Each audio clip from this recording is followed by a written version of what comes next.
Hey, I totally understand where you're coming from. But at the end of the day, with your analysis of my content, you have two options. You can analyze it in terms of legality, or it comes down to personal taste.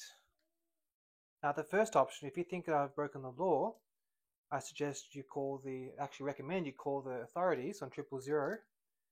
And my details are Chevy Dean Morgan, full name, and I was born in Fremantle, Western Australia in the early 1990s at Woodside Hospital. That should be enough information for them to find me. Well, if it comes down to personal taste, I, for example, am not a big fan of mint flavored ice cream, but I'm more of a pistachio man. However, just because I'm not a fan of mint ice cream doesn't mean I'm going to say it doesn't have the right to exist.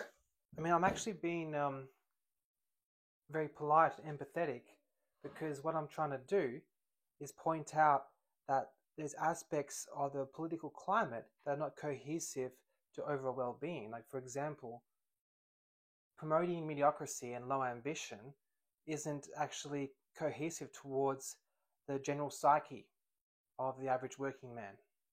And so I'd like to offer the same advice to you, and is that if you have an idea about a flavor of ice cream you don't like, I recommend that you make a diary entry as opposed to just commenting and saying, I don't appreciate of this.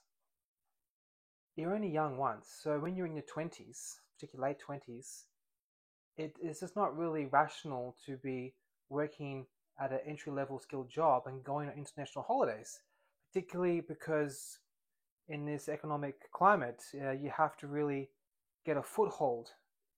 And once you've got something like capital as an investment property, you can take a step back. But until then, you're going to live in hand to mouth.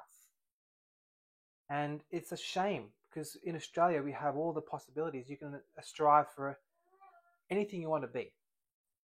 But it's always going to hold you back if you're constantly renting. And so overseas holidays and the pursuit of Dionysian values of instant gratification are detrimental to one's well-being. And my major is psychology. The well-being of my fellow Australians is of the highest priority. And so I'm trying to share my love by recommending that one not go overseas while working an entry-level position.